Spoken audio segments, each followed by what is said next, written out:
Hey everyone, and welcome to Almost Cancelled. I am Peter, that is Connor, and we are going to talk about Fargo, Season 3, Episode 2. It's called The Principle of Restricted Choice. Full spoilers for the episode, as always.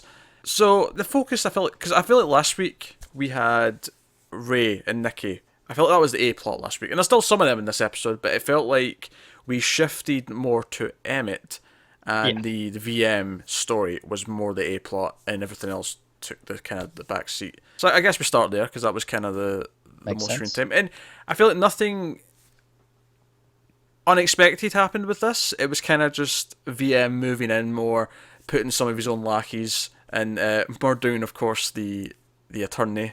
Of course, you knew something was going to happen though, because as soon as he looks him up and he gets this virus that instantly shuts down his computer, it's like, I'm starting to see these anti-tech themes creep in. That I mentioned that last week. I knew they were coming from the interviews, but they're in multiple places this week. Not even just that. There was also the fact that Gloria doesn't like computers. She was using old technology to run our we had the three things in this episode. Like I said, Gloria there. We had the attorney being just awful with computers, like utterly atrocious. See watching someone type that slow with the two fingers. Oh, it's painful, God. Isn't it? And then also we did have VM Varga talk about how he likes that their business is, it's not up to date with tech because it's easier for him to manipulate things that way. It showed the threat and obviously killing the lawyer, and then him making sure that both Emmett and Cy knew about it.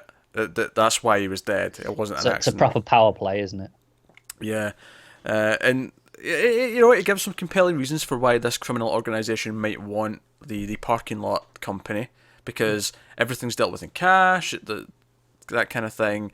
It's easier to forge, at least from his point of view. Of course, Cy brings up some valid points as to why it will suddenly look kind of weird if all of a sudden these places, because I imagine they are probably quite predictable. It's like once you're into the routine of how full it is per day, per week, it would be pretty typical of how it goes. Yeah, because I think the thing is, unless there's some sort of event on that, why people would use it more, you just have a standard that you would come to expect.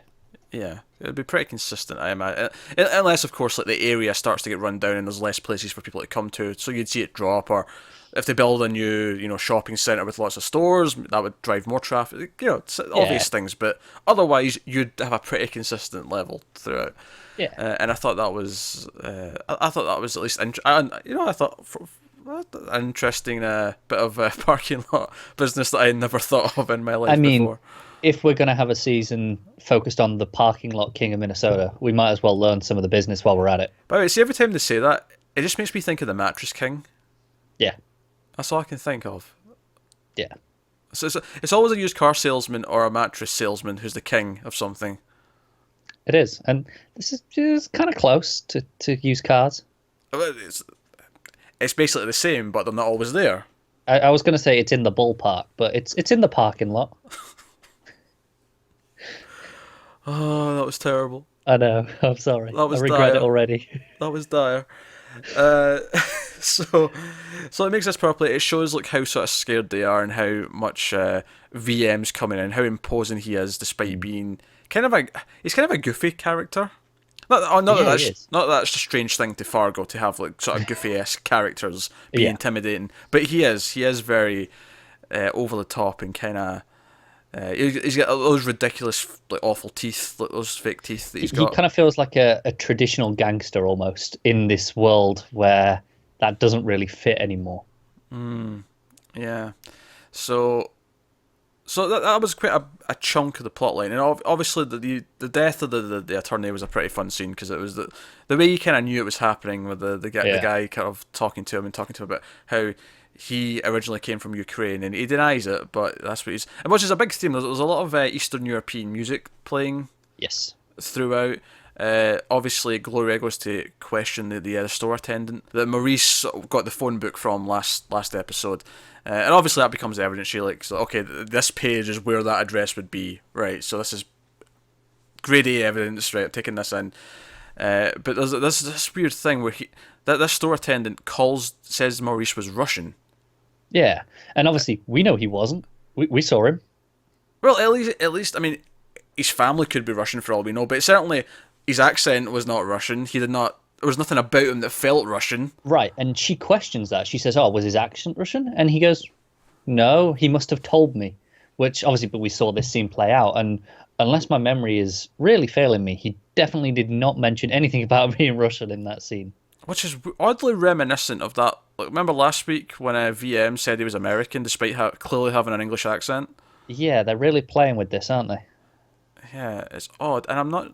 But this one's weird to me because at least with VM, okay, he's a shady guy, he's lying, he's putting on a persona, but this is someone else saying another character is something that he's clearly not, or at least Yes. not obviously. Anyway, Yeah, this is clearly a Fargoism, as I'm going to call it from now on. is this Where season three's UFO?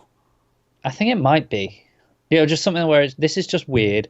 It'll probably have some context later on once we have the full picture, but right now it's like, okay, where are they going with this? I mean, I'm assuming it because obviously we opened the season with this scene in Yes. Eastern Germany, But, Eastern yeah. Berlin. Sorry, not Eastern Germany, Eastern Berlin.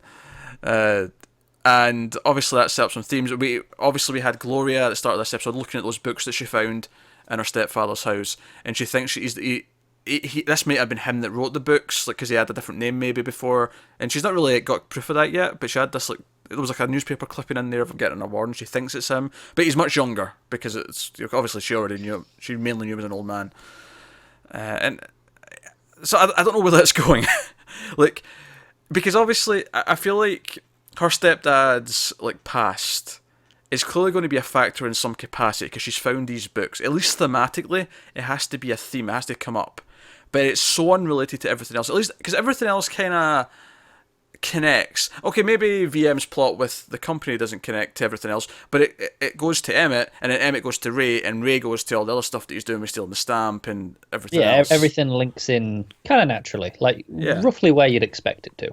Whereas these books, these science fiction books that he was writing, and him secretly being an author, and presumably, we speculated last week he was one of the characters in the scene Yes. in East Berlin, and he moved here because she even mentions he moved here when he was in 1980.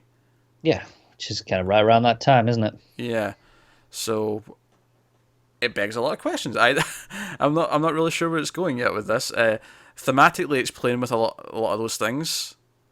Yeah, it's definitely the opposing sides at the very least. Yeah. Obviously, Berlin was split. It's and we have the split of the brothers. So there's clearly the thematic link there at least, but I'm not sure where it's going with it. Yes. Yeah, I don't know. I'm I'm trying hard to relate. I can kind of get some of it. Hmm. Like the way Emmett's being controlled feels like it sort of thematically links up with that stuff. Yeah, it does. I'm really struggling with Ray's side though to see. Well, I guess in the same sense that Emmett's being overtly controlled, right? It's very clear that he's being manipulated. He knows that someone else is in control. Whereas Ray, obviously, we can see that Nikki's the real brain. She's the one kind of pulling the strings here, but maybe he's not aware of that yet. So maybe that's where it is that one can see that they're being controlled, the other one doesn't see it yet, and we'll see where that goes with that. Okay, so the one who sees that they're being controlled Yes. represents the East, Yeah, right? And the one who doesn't know they're being controlled represents the West because the whole point of the West is that, oh no, you're not being controlled. This is freedom, yes, right? So Ray would be West and Emmett would be East. yes. That makes sense Cool. to me, at least. Right. Okay. No, I follow you. Okay. We could be barked up the wrong tree. What I'm curious though, because we had the UFO thing last season, and then we've got these books that are science fiction. Don't think the genre has not escaped my notice. No, there's a very clear link there, isn't there? Yes. I think there's something there. And someone mentioned the 70s actually in this episode. They did, and obviously that was very late 70s season 2, right? I think it was like 79 or something. Yeah, it was. Yeah. So, yeah, we're kind of in the same ballpark, 79, then we're 80, 82 for this guy. Yeah, I wonder if there will be some sort of overt connections as we sort of go through the season. It would make some sense to do that, but no, I wonder, I wonder if the books were written in some way inspired from stories of this UFO. Like if that's where the genesis of the idea came from. That could be interesting, actually. I don't know. I will freak out though if the UFO shows up. Oh, that'll be a game changer. I will freak out. I loved that UFO tease last season was spectacular. Yeah, it was just changed everything. I was waiting for it all season. Wait. Aliens. So obviously this jump over. Obviously Emmett did play into Ray's plot as well because Nikki decides that they have to try and steal the stamp themselves. And she has this line when she slaps him a couple of times. And she's like, "Oh, your cheese all off. We need to fix this thing with your brother. It's clearly affecting your judgment." Which, by the way, people did inform us which card game they were playing. They were playing bridge. She was clearly very into it because she had it set up on the table and she was talking about it still. Oh yeah, she's doing tactics. She's really into this. She's really going for it. But no, she drops this weird line because they're making out a little bit, and she's like, "I don't get any ideas. I'm on my period." And I thought, oh, that was a weird line to throw in there. That was almost a little bit crude. Why is that there? But it all comes ahead later. It was intentional because it was setting something up. Yep. It didn't feel like it was setting something up, but indeed it was setting something up because we got... So Ray talks to him and he sort of distracts him, and they go outside to talk. They talk to these benches outside of Emmett's house about making up, being friends, ending the bad blood, all that kind of thing. Yeah. And we see Nikki scooping around inside. She's looking for the stamp, and in the place she finds a photo of a donkey, of an ass. Yes. Specifically, and she finds a receipt for like a safety deposit box, and this upsets her because she thinks he's hiding it. Because we find out he's actually just having the frame fixed because the cleaner broke the frame, but she thinks he's hiding it, and the scene like this is why the period line was so important because she starts to undo her jeans. And immediately you're like, oh god, what is she gonna like? You get the implication of what's about to happen. Yes, which is it is like you say, it was an important line in hindsight. Yes, because now I go, oh god, what is she doing? To the point where he comes in and he sees the message on the frame on the photo that says "Who's the ass now?" and it was red. I was like, surely not. That looks too neat for it to be that. That's lipstick or something like that. But then he opens the drawer and there's a used tampon just sitting in the drawer, which I'm not going to lie is a shocking sight. I think that is kind of the point. Yeah, but I'm someone who's used to really disgusting things. I watch a lot of horror movies. I can't remember seeing a used tampon in any of those. I've seen beheadings, I've seen heads exposed, I've seen needles in eyes, I've seen razor blades go through nipples.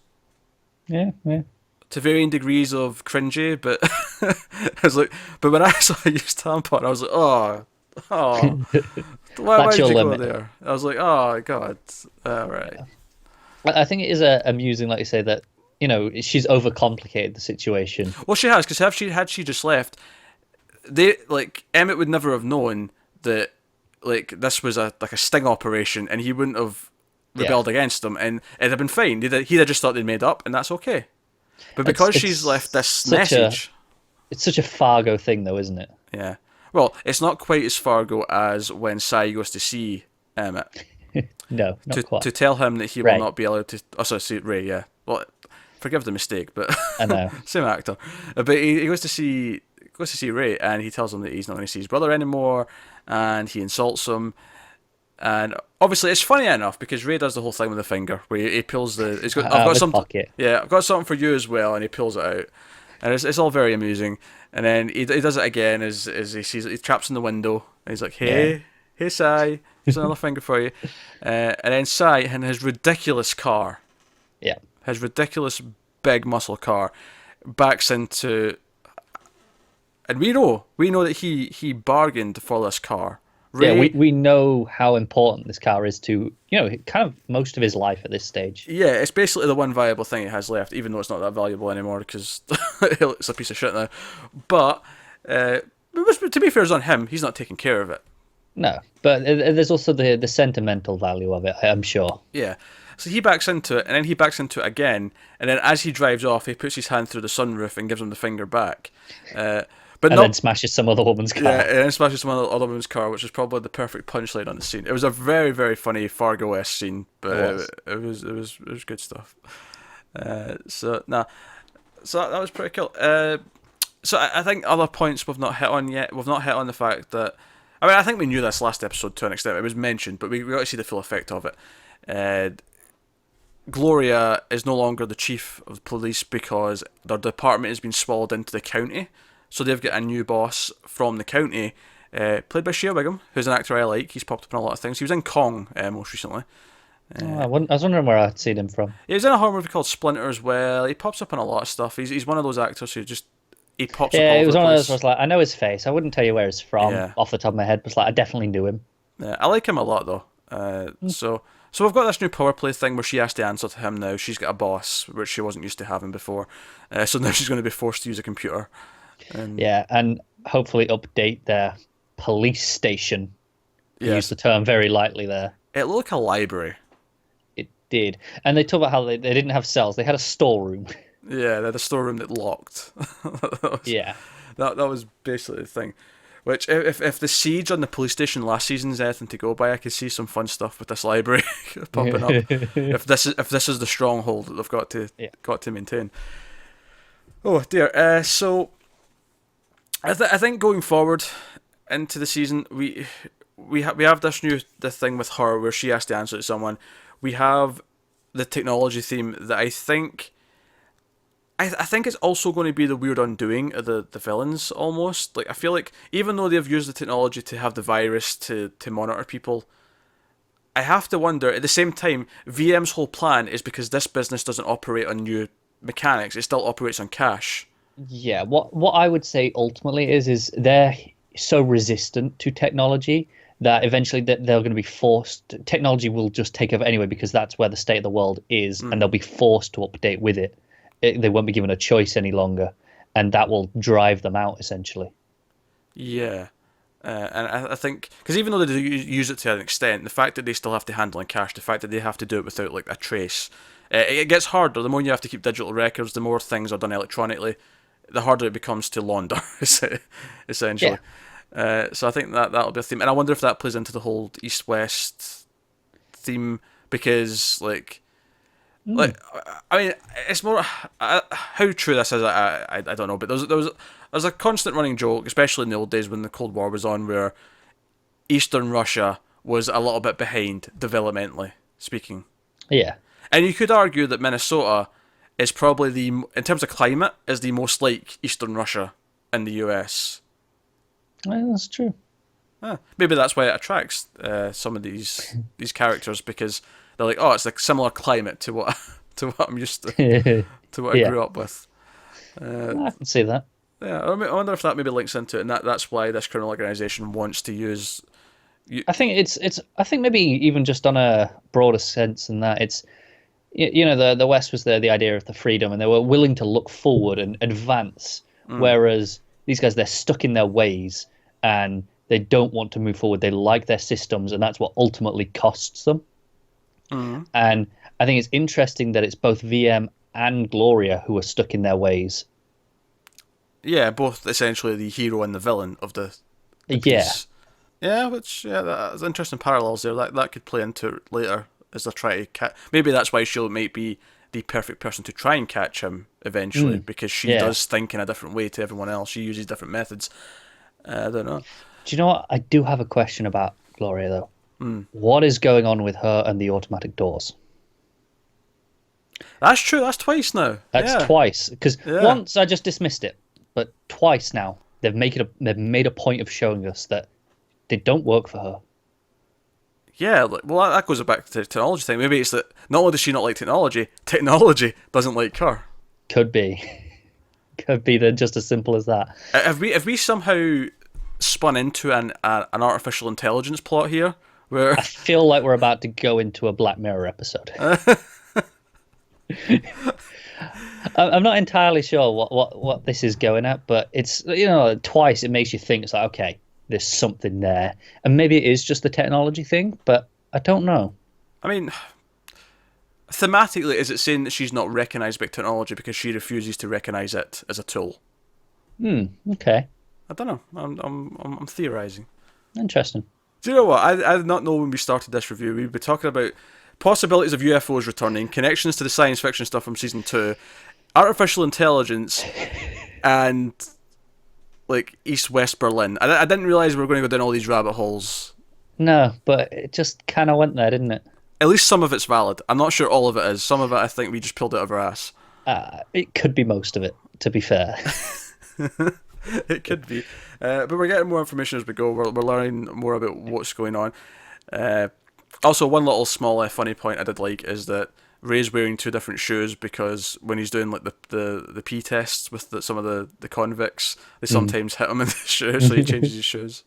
Yeah, that's good. I think if I was him, I'd invest in some shoes that were kind of waterproof and just make peace with it. Clean them. Yeah. Yeah, like just okay. So technically there's some piss in your shoe for the rest of the day, but Just give them a rinse. yeah, wipe them with some get some toilet paper.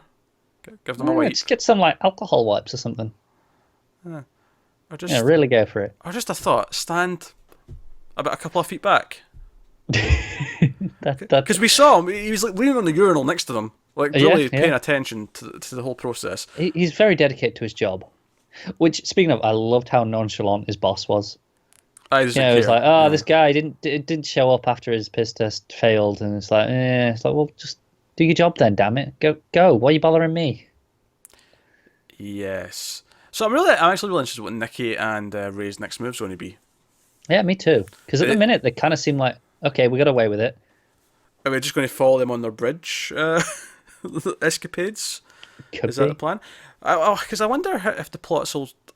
I assume they will at some point intermingle. Like, because as much as we said, Gloria might be the perfect opponent for VM, she's not actually even interested in that case right now. She's not even looking into anything related to that. No, not at this point, no. She's just looking into the murder, which if she connects the dots might lead her to Ray. Yeah. But like, I don't even see how that, because even then it doesn't really. Something else has to happen before she looks into it. Yeah, something else from VM has to happen that gets the attention. That's the thing. At the minute, we've got the thematic links, but the actual plot links aren't quite there for these things to line up just yet. All very interesting. So there you go. That's episode 2 of this season of Fargo. Let us know what you thought of this one in the comments below. Thoughts, theories, all that kind of stuff. We love to hear them. Get us on Twitter at mail_fuzz for channel updates, like, subscribe, all that kind of thing. But that's us, guys. So thank you very much for watching. Have you got any vanilla?